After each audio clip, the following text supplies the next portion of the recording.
Jason, today's episode of the Lee Summit Town Hall podcast is brought to the good people by Budget Blinds of Lee Summit.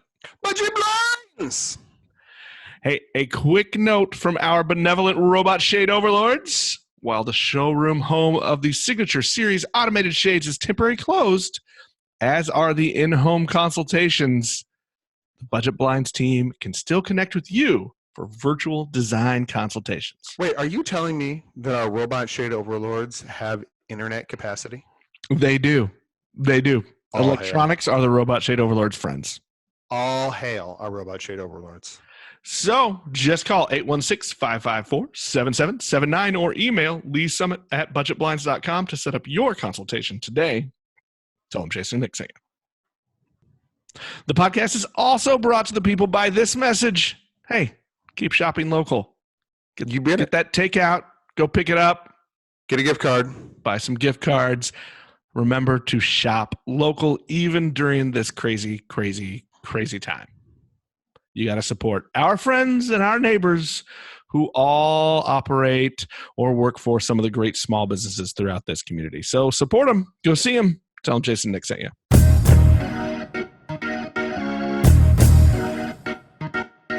Hello and welcome to this Friday conversation edition of the Lee Summit Town Hall podcast. We are back at it. I'm ignoring Jason. We're back at it with the candidates this week. We are talking to District 4 City Council candidate Donnie Funk today. Donnie, welcome. Thank you, guys. Thank you for having me. Donnie, I'm just going to warn you in advance. Nick is so tired of seeing me on the other end of these calls and discussions that he will try and probably fail to keep his disgust down to a minimum. But it's going to he might get a little short with me as we go along. I've been pretty rough to deal with. Mostly, it's Fridays are the show I don't have to share, so it's been hard during election season for me to share the Friday shows. But it's not all about Nick anymore. We all know podcasting is an exercise in ego. So there we go.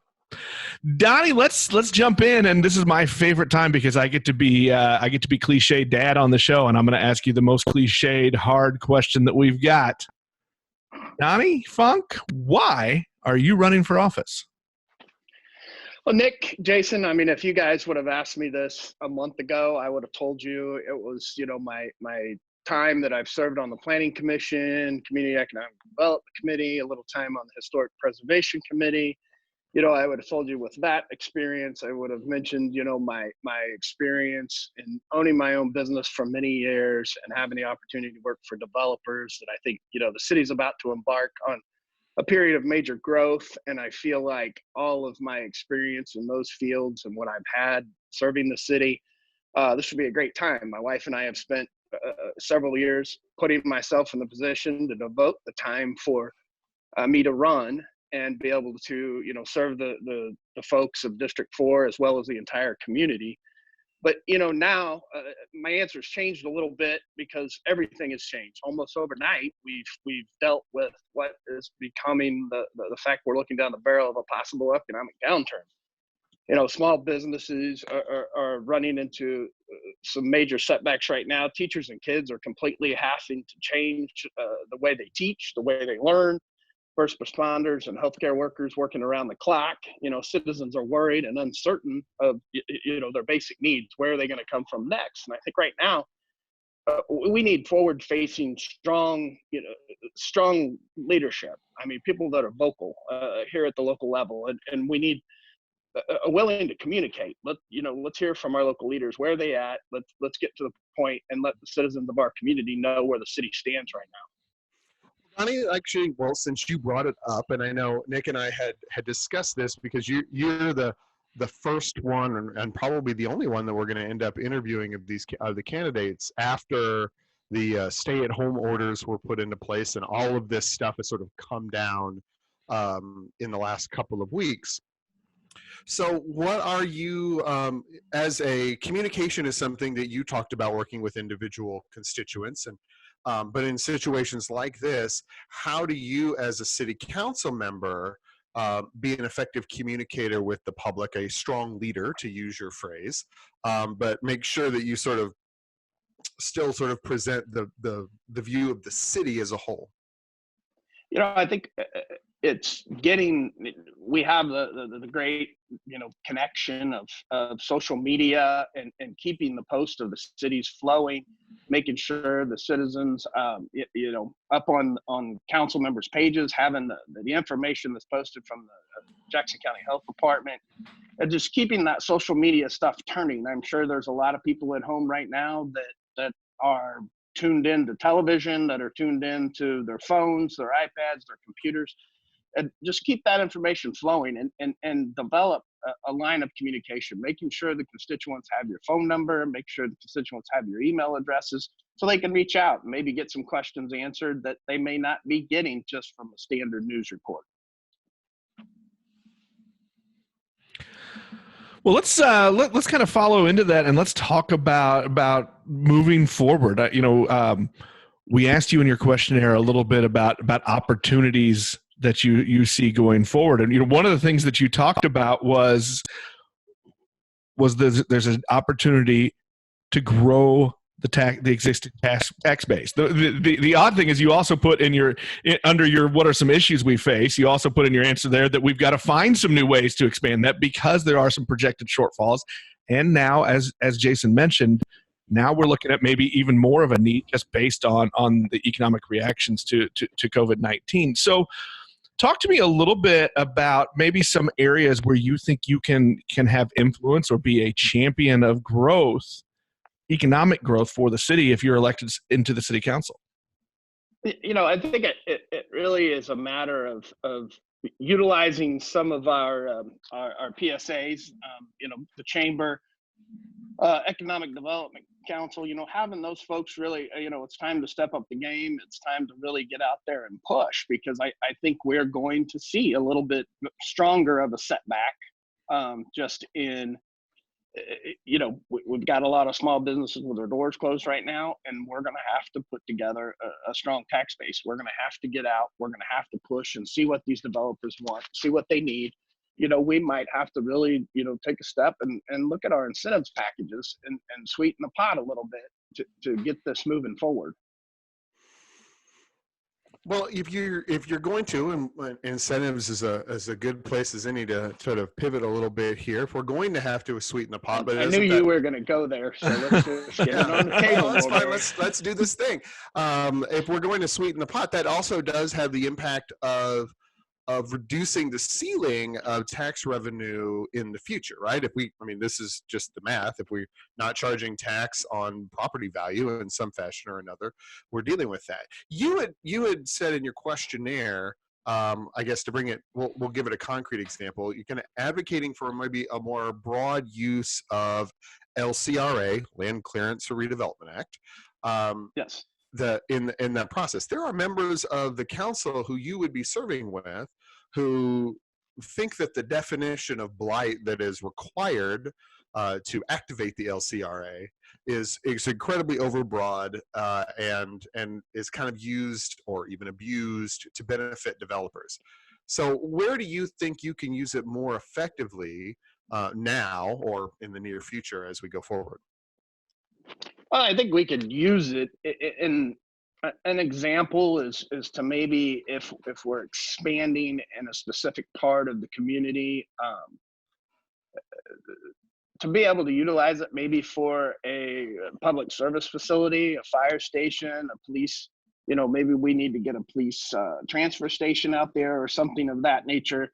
I guess that there is a broad way of things to use it for.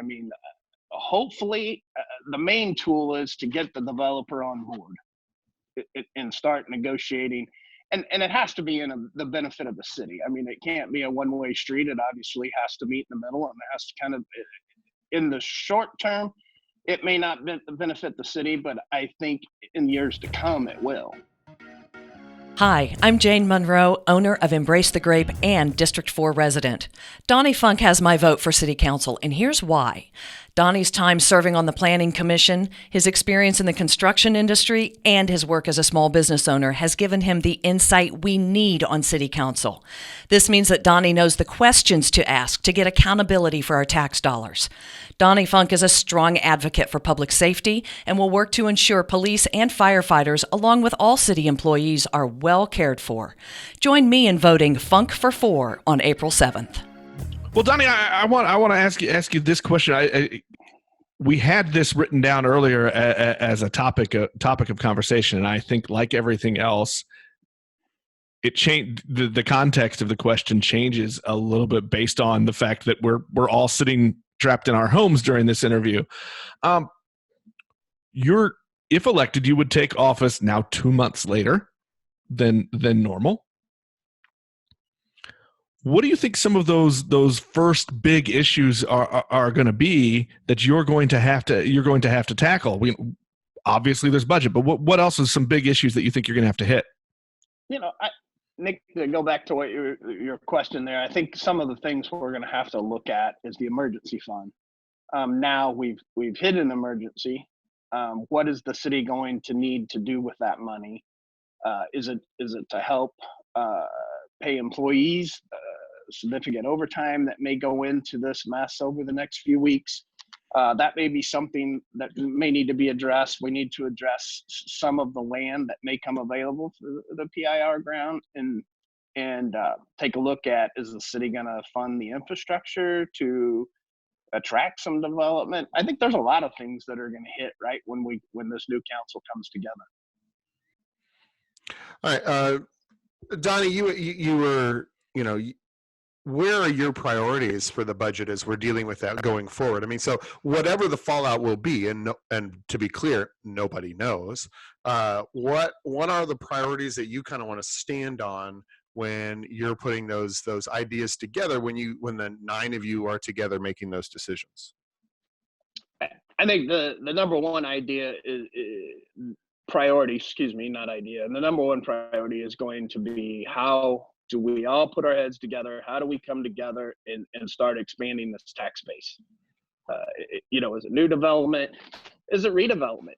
Do we need some incentives to redevelop some of the areas around here and maybe attract some stuff into these places, or help current businesses boost their product, boost their brand? I think that's one. I think the other is we're going to have to look at, maintaining our public safety and keeping it in line with the growth that could come with the city.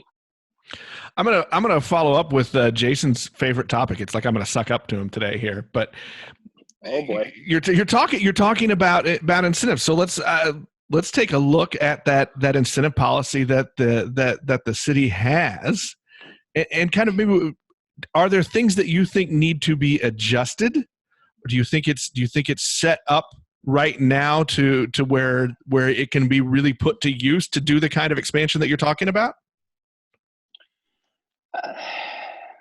Nick, I've looked at it.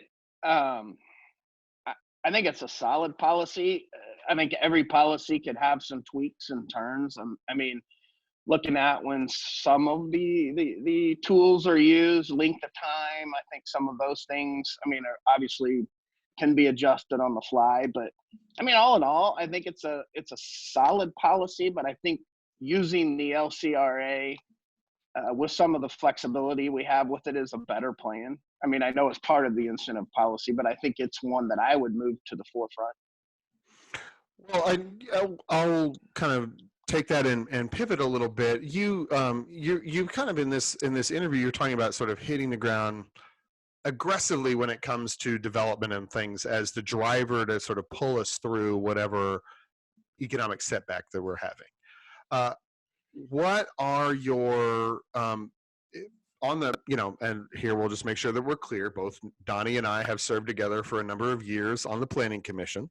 I hold that against both of you. Yeah, well, I just, I have no argument. If you're elected, you've sat on the Planning Commission a number of times where the commission has done things sort of over the expressed displeasure of people who've come into the whole thing. And so this additional development or new development is going to meet with a fair bit of, at least neighborhood resistance on a case-by-case basis. So how do you figure to communicate that with the people, that you understand their concerns, but you're going to kind of go against what they want you to do in the first place? I think you have to educate them. You have to educate them on, by all means. I think most of our community is well informed. Some people just they have busy lives. They are running kids from here to there, and they don't get all of the information. And I think it's a matter and the responsibility of a council person to get out and meet with their constituents, not only in their own district, but all of the districts, to help educate them that this is not a bad thing, whether it be a possible multifamily development, whether it be a new building. I'm gonna ask you one last follow-up on that. What are some ideas that you have to be able to make that kind of communication happen? This is a topic that we talk about with candidates every time the election season rolls around, and we kind of try to follow through with it in those conversations after elections as well with sitting officials. But what are some ideas that you have that you can continue to be, both a voice for and a voice to the people that you're serving? Again, I'll go back to a cool platform that I like, and that's social media. Being open on there, letting people know what's coming up, what's going on, having an open line of communication with all my constituents here in District 4 or anybody in the community. And I think having a cohesive group up there on the diocese is something that's important, that everybody can communicate with everybody's constituents. I would like to, I've kind of toyed with the idea of having some sort of, quarterly meeting, if you will, with my constituents, just an open door policy to say, hey, gonna sit down, maybe a podcast of my own, maybe bug some guys at Link to Lease Summit to help me through that. But just to say, hey, this is what's going on in our district. This is a possibility that's coming our way. Please let me know if you have any questions. I'll be glad to explain. Well, we're going to wrap this up. We're going to try to keep this around the same time that we do all of the other candidate conversations. I'm going to finish this with the one question where we will judge your answer. We don't do endorsements, but we will judge you on your response to this question. Donnie Funk, you are sitting comfortably in your home. If I were to put in front of you 2 dinner plates, one holds burgers and one holds tacos, which one are you choosing? Are you going to be brave, or are you going to be wrong? Or brave and wrong, or right and smart? We can do. The best pairing with a margarita is tacos. So I have to go tacos. Oh, well, this is a new way to come to this particular answer, but once again, you have arrived at the correct place. It is correct. I haven't done an official count, but I believe, Jason, that our team is winning. Look, we are on the right side of all the things: history, facts, logic, and taste tacos. Buds, and tacos. So, Donnie Funk, thank you for your very correct answer at the very end of this interview. Thank you, guys. Donnie, thanks for taking the time to not only talk with us today, but also taking the time to put your name in the hat and offer to serve our community. We appreciate it. And as we say to everyone, good luck in the election. Thank you, guys. I appreciate the time.